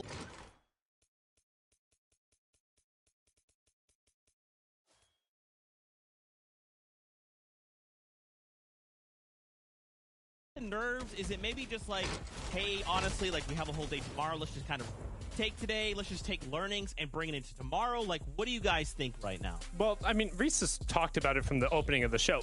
Refsguard and Scram have won 1 game in the set lobby ever, so if you're looking at their game plan, everything's kind of going according to that ridiculous textbook you talked about last game, Zeke. They're set. They've put themselves in all the end games. They've gotten more than enough points. Barring something absolutely ridiculous here, we should be seeing them into the finals. I think the bigger question is what's going to happen right around that 6th place mark. Does a team who would have been pushed in the top 6 end up winning? And then if so, which one of the little individual efforts is going to end up making the difference? Because so far in every single region, there has been 1 or 2 duos who in the final game, other than the team who pushed through in the victory royale, who has been able to impact the top of their leaderboard and make some clutch plays. Yeah, and you know, when I'm looking at the teams who are there, I'm thinking like, who's the team who could potentially win this? And what's interesting is when I'm looking at the top 6 teams, none of them I actually pick out as game winners. You know, most of the people who are game winners who I'd put in this lobby are already there. The teams who are up in the 6 should be in what is, in all honesty, no surprise. The teams who usually play that low, who usually play that mid ground as well, who are more consistent, who are more calm about things, like Restguard, Scram, obviously like Floki, Clement, the guys we've been focusing on a lot today. What I'm looking at is actually Trulex and Chico, who a lot of the times do play a ton of low ground, but Trulex has that FNCS winning experience of a very height dominant team. I'm thinking, you know what? They're already on the border. Maybe it'll be the time. Dude, I'm nervous. You know me. I just want everybody to be happy. I want everybody to win. I'm a people pleaser, and I just want everybody to have a great time. So I'm already getting nervous. I'm aware, my worst nightmare, but it is what it is. This is it, everybody. Game number 5, the last one on the day for just Europe here in semifinals, day number 2. But again, we still have a whole another 6 games. That's right, 6 tomorrow. So for now, let's get ready to do this one last time in Europe for the day. 11, I wager. I mean, Sundown Reese spitting facts. Zeke's nervous. Levin's hot. I'm excited. We're getting ready for the final game of semifinals for the FNCS day number 2. I mean, Levin, one more opportunity. We've seen all the stats. We've found the hard facts. But right now, emotional-wise, what are you feeling? Which team is rocking it in? Look, like Sundown said, it is victory royale or bust. You have to come in and swing for the fences. And I don't know how you've done it to me, Shayo, but I am riding for you right now. Scram and Refsguard, it's been such a tough journey. I'd love to see them just really cap it off right now in the final game and secure their spot. But there are so many other duos who will be feeling like they've done enough, right? Feeling like they deserve to be in contention to win it all. And this is your chance, right? 4 down, 1 to go. And we have that one right on the way.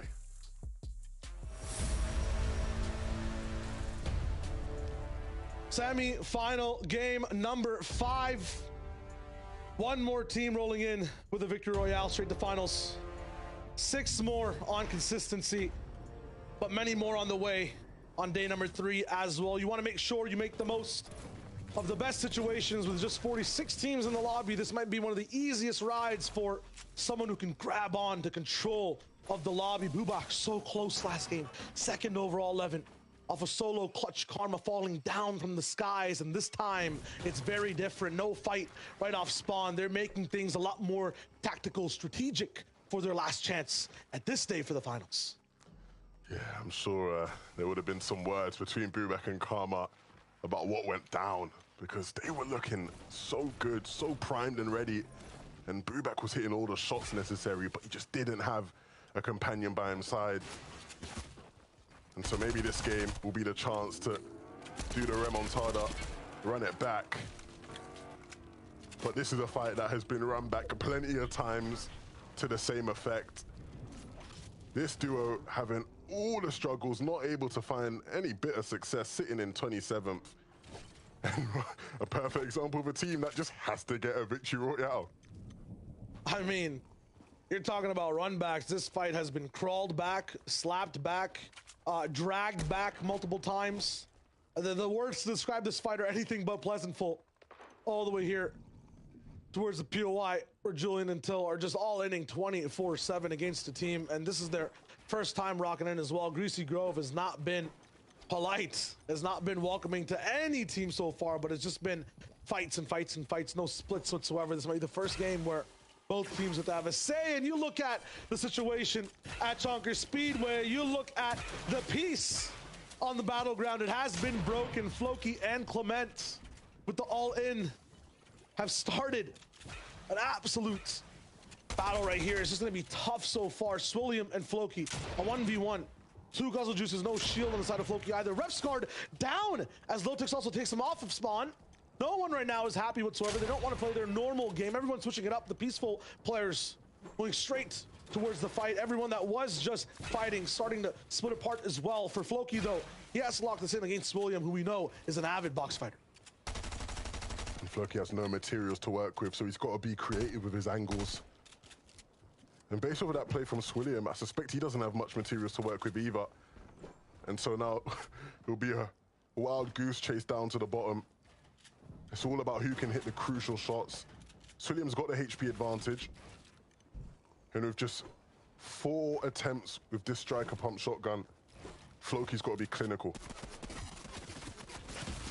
Oh. No way. Oh. Not like this. And this is the cost of that fight. That is not how you want things to end in your final game. They are high up in the standings, but it's going to be about whether or not it can hold. And that was worst case scenario for Floki and Clement. That is rough. That is real rough. They're now going to be sitting around waiting this whole game to see whether or not they'll be able to hold on to that spot. I mean, 110 yesterday was that final spot. It did jump up by about 20 points in that final game, especially with, you know, one of the teams in the lead probably winning too. So I don't think it's looking good at all for Floki and Clement right now. If you look at history of semifinals so far this season, in terms of the teams that were also in the lead, Levin, Ref's guard, Osman fight, interruptions possibly. Not sure if Scram is still left. We'll see in the replays momentarily. Here we go. Dang. So this was Till at Greasy Grove, taking Nipsey out. Let's take a look at the cavern. It's been a hub for so much action today. And Slovian sick. Wowza. Bang, and the dirt is gone. Sindre and Lotix, who were the ones fighting Scram and Ref's guard. And this is how this one ended. 5 HP. Wow. A lot of action off spawn. You would have thought maybe teams would try to be a bit more conservative, holding on to their last life. But they went all in. I guarantee you the majority of teams were struggling getting damage overall. Once again, it's late to mention it, but for Storm Surge, you got to deal damage for 2 passive. That's when the server starts to punish you and just lightning strike you over and over again until you get past a certain type of damage threshold the lobby's setting. For a bunch of these teams off spawn, yeah, they're making it off. They might be splitting the drop, but unfortunately, because of that, they're not fighting. They're not dealing that damage level. In this last game, they tried to switch that up, but, you know, 4 games with no fights into just, you know, jumping into that cold water, it's sometimes of a shock. You're like, oh, wait, did I forget how to place my wall? Are my shots, why are they not hitting? I'm here in the semifinals. It's tough, man, to get back in that groove. Yeah, and Jura and Flores, they've had no groove today. It's fair to say that. It has been a tough time at Covert. They've not been able to translate. It's tough, man. A couple of duos have had the same experience where they saw teams qualify for a POI. They thought, all right, they're gone. It's easy, right? Just do what they did and we win, right? Surely. It's never been easier. But these guys have been forced away, and you can see they're different now, right? Using that ventilation to get out or dodge. But it's not as easy as just walking into a POI where a team's been successful. and then just winning, right? There's more to it than that, and Jurt and Flows have been the perfect example. If that's the case, everyone will be great, right? Yep. If that's the case, I could be a rapper, just say the same words. You are a rapper. Sometimes. Yeah. But not multi-platinum yet, so lots of work to do. Just like Bubak, Karma, you know, they're close. 98, spitting bars, but once again, 110, 120-ish for that rock. And actually, if we're doing the hard stats, you don't need to have the Shio facts, you can have the real ones instead. 114 is what you need. So Bubak and Karma, very, very close.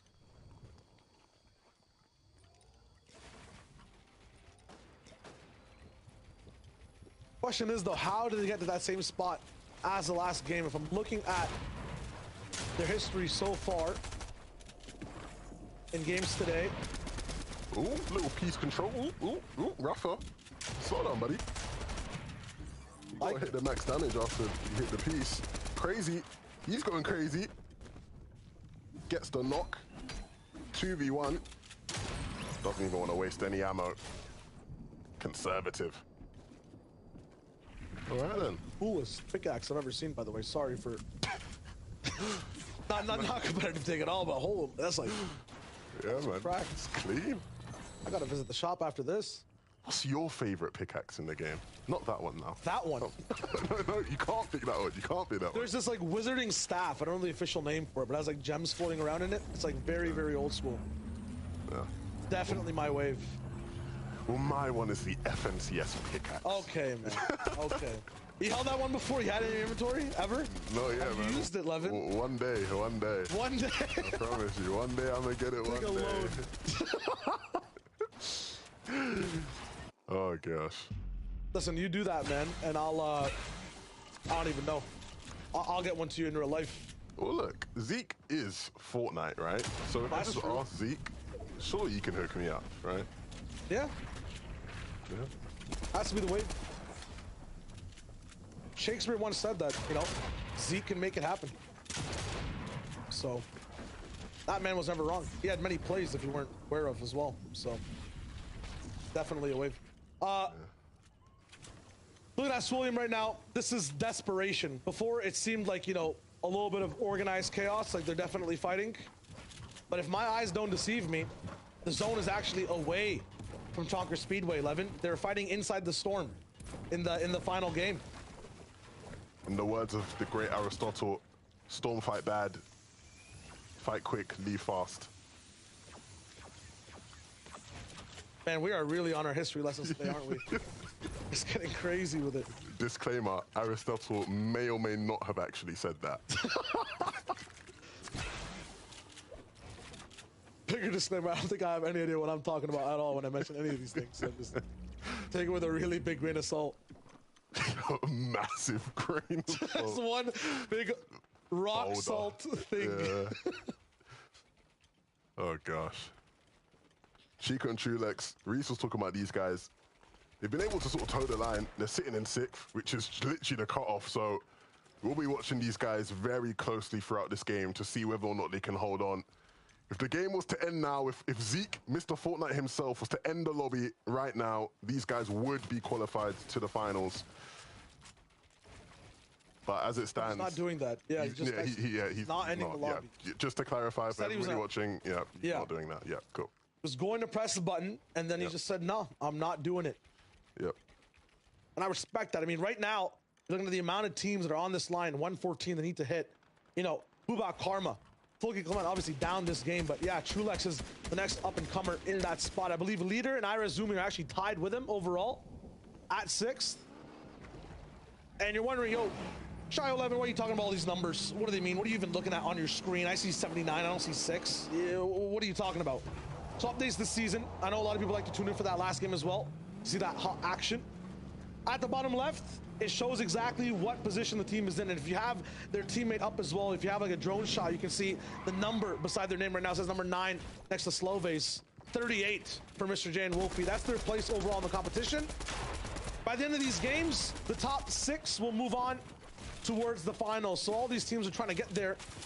I mean, it looks impossible for Mr. J and Wolfie now, but to set the stakes once again, it's not over for them. You can also win and go straight to the final, so that's exactly what they'll have to do now. To talk about the final number on screen, it's on the right side. That's Storm Surge. If you're too passive, you're just going to be taking 25 damage over and over again in the form of Purple Lightning. And so a lot of teams will be forced into engagements. They can't just walk around the edges of the map. Who likes to watch that? Absolutely no one. Not even Levin. And sometimes he watches the most boring things ever. So, you know, he's told me he doesn't like that either. Every team will be forced to fight and take that damage. And right now, 49 below. I mean, Mr. J and Wolfie just need a few more shots. We're checking in with a couple of the teams. This is very important for leader and Irazumi on the right side of your screen to get this damage done. 11 above, it's cool. They're right above the line, but you'll notice the whole lobby will be dealing this damage, and that number will change up and down. You kind of want to be in the triple digits, somewhere close to 200 to be comfortable. If not, you're basically sleeping on a bench outside. It's going to be cold. It's going to be worrisome. Will you get the rest? Will you be in trouble overall throughout the night? And that is the question on leader and Irazumi's mind. 6 below, and that surge is about to start ticking in about 10 seconds. And you can see these guys have the leg up on Lazen here. But for how much longer? At what point will they notice the double SMG spray will come through? We've seen that play so many times this season. It's so strong. They're able to do a tiny bit of damage, but they won't be satisfied with that. And it might be okay to take this fight isolated. Not many teams involved to be able to third party. They got to make sure that they get the angles right, put themselves on the other side of this team, sandwich in them. And you can see the Purple Lightning Shy was talking about coming into the fold. This is tough. And they just got to start doing damage. They can't afford to just sit around. 2 shots. But can they hit the shots? That's the important thing. 1 shot. They need 1 shot. They're going to be going through all their shields because they can't find 1 bullet on any player around them. Move into the zone. Do something. The stalemate makes no sense. That other team is fine on damage. They won't be moving. Just get out of here. You are costing yourself your entire inventory for staying in the spot due to ego, due to something. I'm not sure what, Levin, but they need to find someone else. The problem is there's just not many places to go. Like you said, the team below them, they know they're struggling with Surge, so they're just going to sit comfortably, hold some walls. And they really should have forced the issue once they had the chance. At this point, like you said, they are just going to be burning through resources. And this is tragic now. Look at this. It really is rough to watch because at this stage, they've got barely any shields, not much health. It's not going to be easy. 7th place overall, too. They're so close to qualifying. They need top 6.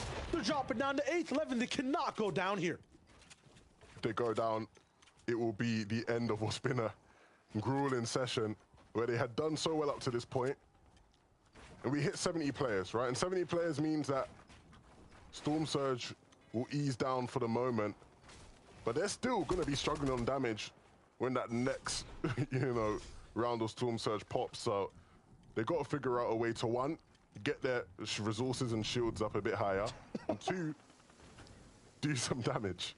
Hold on, a bit higher. They went through everything, Levin. They need to restock. They need to move countries and change professions in terms of what they sell at the store because they're all out of shields, man. And look at some of the other replays.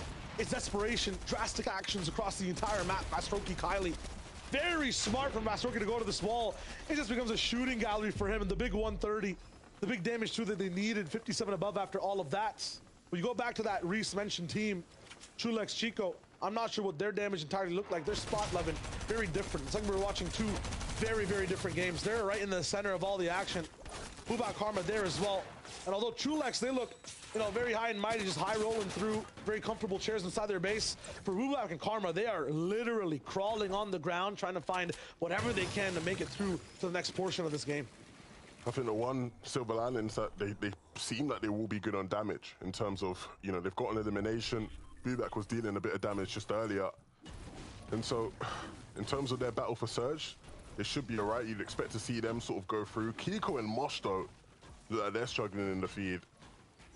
I saw Mosh get knocked earlier, Kiko going down in the feed as well, so that might be the end of the line for the Portuguese players, but the story still continuing for Irazumi. What their path to victory will be is so tough now. Can they stay on the line? Can they keep themselves in the game? A replay here from Shmeki's POV. See the striker. Oh, stinger. Wow. They didn't call him a striker, man. I mean, that was a power kick right there in the box. I mean, that's nuts. SMG shotgun, no difference, man. What I'm seeing too is a difference in loadouts from a lot of teams. Maybe some that haven't seen a lot of end games, but 12 chug splashes on multiple different people. Shmeki foregoing a little bit of rotation, maybe not having access to the web shooters. He has more room for those shields, but they'll have a lot to work with. I feel like some teams that have this much in their inventory, though, start to overthink things, Levin, and maybe end up tripping up over themselves rather than opponents when they make the end game. Yeah, and this is where your decisions will have such a large impact on the rest of your game, Shio. Yeah. Like where you position yourself, the amount of resources you burn could be key. You can see in the bottom right, Bubak barely above on Surge, just sitting 66 above, and having to commit a lot of metal right there, which isn't going to be great, right? That's the kind of resource you want to have later on in the game. And you can see the zone. We're at Tilted Towers, and things are going to start getting crazy very, very soon. Already getting crazy. Scram fully eliminated. And at this point, I don't see any chances for a reboot. Why is that important? They're basically almost the de facto first place leaders of the lobby so far. They will have enough to qualify, it seems like, off of just being in this game. If the threshold is truly 114, that 129 to start. But Refsguard is left once again to play solos, Levin. Always, it seems like this man has been clutching by himself the whole day. Refsguard's got all the firepower he needs to be able to get through this one. We've seen some solo clutches already. I resume he won't be able to solo clutch, though. He will go down, and that's huge as well. We saw how high up they were in the standings. Trulex and Chico will be dancing because that's exactly what they needed. They need all these teams around them to go down. They need 22 points as well to try to be close to that qual threshold. Swilliam down as well, and there is the final confirmation of leader leaving as well. So, yes, exactly what Levin said. One opponent, not in the wave, but there is a foe they can't actually touch. That Surge striking from them all the way above. Very crucial shot from Chico there to get them right above that line. But at 51 players, it can go any which way. Finally.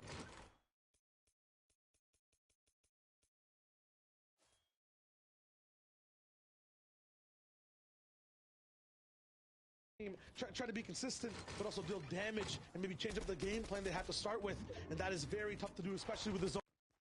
Lots of hills, lots of weird ways you can get stuck at this layer, and they will start to move, maybe even go for this launch pad. That'll be huge. Getting this package will change their destinies entirely, and maybe even cause them to qual. Meanwhile, Bubak and Karma on the other side. Look at their match level, look at their position. It's looking so good right now. They've taken control of this game. Yeah, Bubak wants to run it back. He was so close last time. He was in touching distance, and this time he'll be hoping Karma can just stay up. And you're right, that launch pad could be the difference maker for Trulex and Chico, and so we'll keep a close eye on how they do.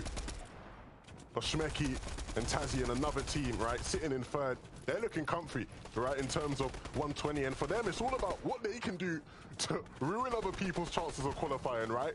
If these guys are comfy, if these guys know they're going to be able to qualify, they just need to make it more difficult for anybody around them. And the longer they stay in the game, the worse it gets for everybody who wants to be in the top 6 with them.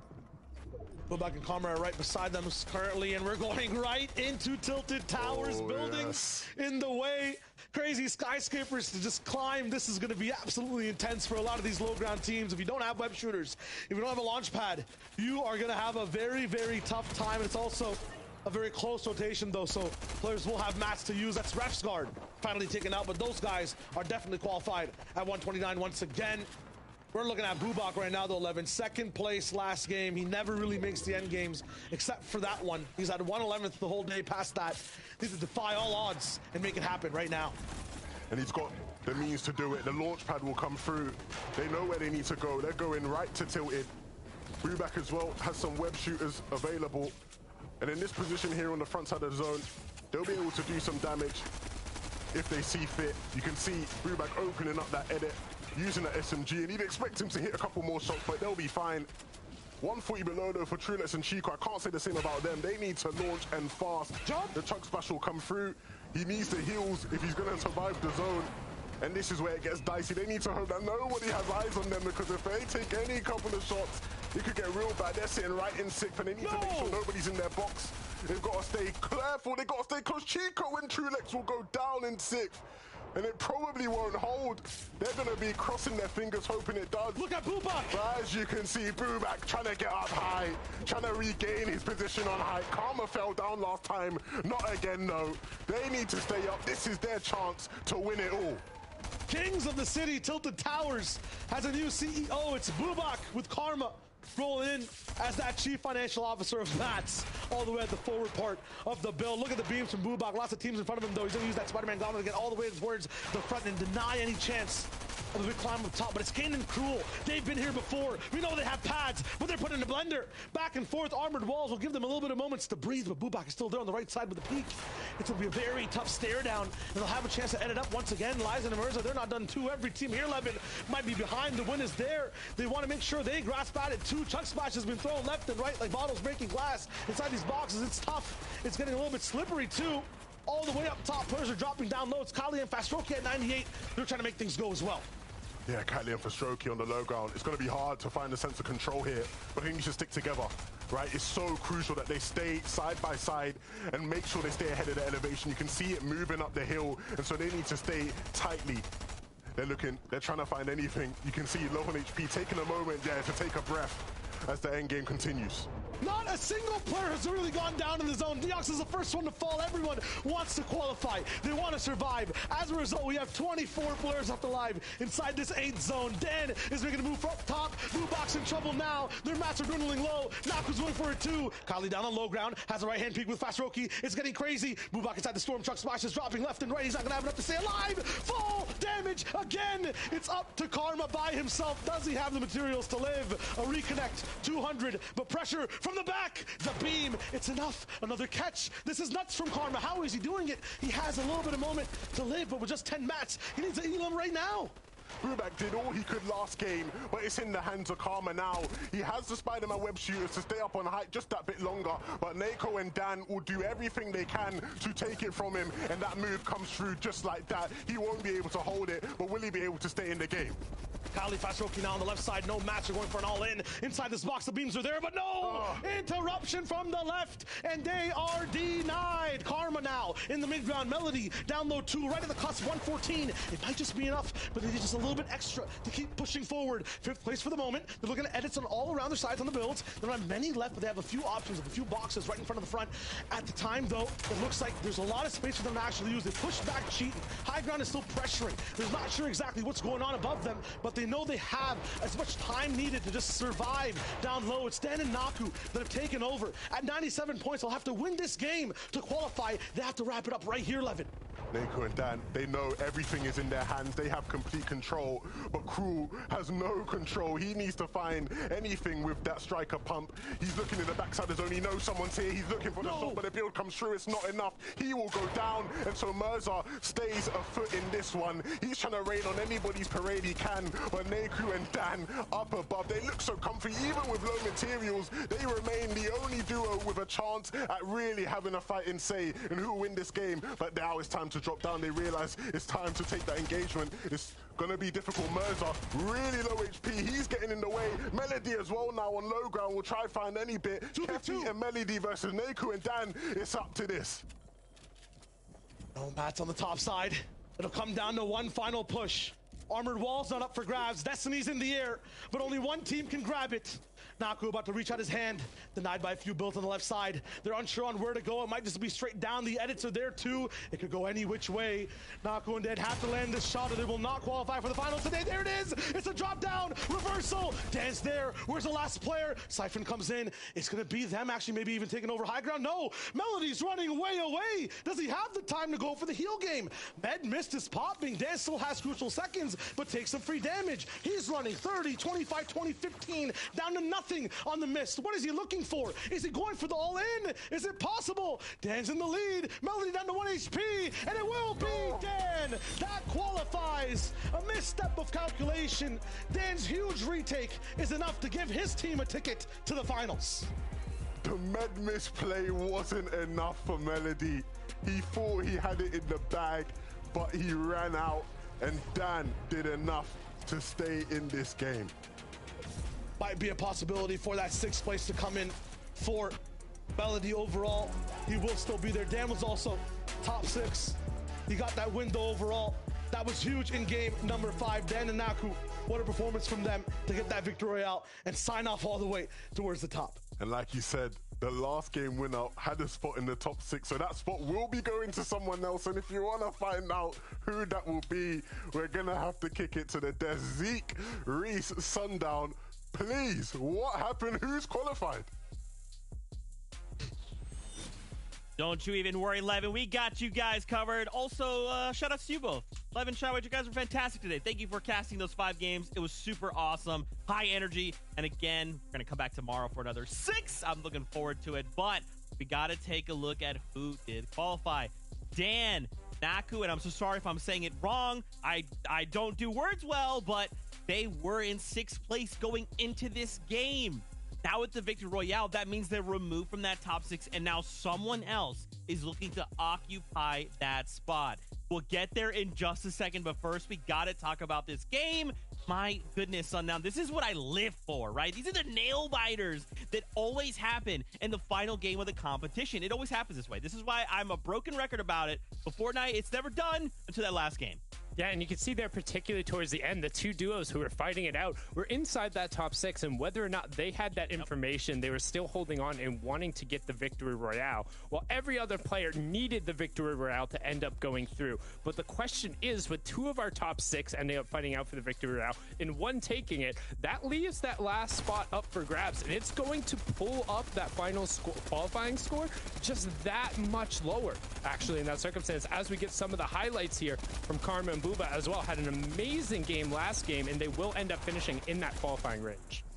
Not just last game, both games, right? We saw Bubak in the previous game hitting those shots, hitting, quite frankly, incredible shots to clutch them up into that deep into the end game. Again, this time we saw Bubak go down to the fall damage, unfortunately, after kind of picking up this first elimination here, leaving Karma as a slow. And this is a qualifying run that we're watching right here from both of these players, pushing them up into the top 6. And unfortunately, this is the moment for them, unfortunately, let's say, where Neko and Dan were able to take that high ground from them, or take the, well, start the high ground retake, we'll just say, as knocking down Bubak there, leaving Karma left as a solo, inevitably winning Neko and Dan the match.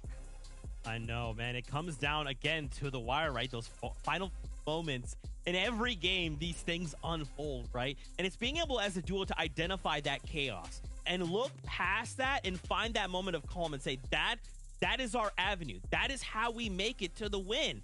And for Dan and Naku, they do that, right? It's so incredible. Another qualifying team who does make it on through in that top 6. Remember, it's been an all-out battle, okay, today going on. It's whoever gets the victory after 5 games moves on. Your top 6 at the end will move on. Mirza, Lizen, and again, I'm so sorry if I'm saying your names wrong, but look at this, the run that they needed, right? They were, if you look at that bottom left, from 7 to 5, it just ticked over. So now the question becomes, Sundown, when we do jump on over, will they have qualified? Because remember now, even now, look, back up to top 5. That's how close it comes down to.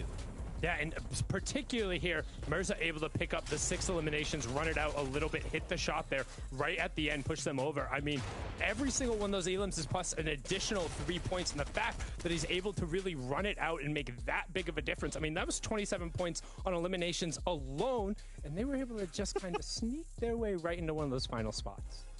Yeah, and I think it's kind of poetic because for this team, like in that first qualifier, man, off spawn was absolutely rough for them. They managed to turn it around and make sure they've called through. Here, though, are the 5 game winners that we've seen. Not the top 6 in the leaderboard yet, but this is the first half of the teams that qualified. Game number 1 for Axe, obviously alongside Coop, Milad and Wooks in 2, Aqua and Noah really. No surprise to anyone at all in game number 3.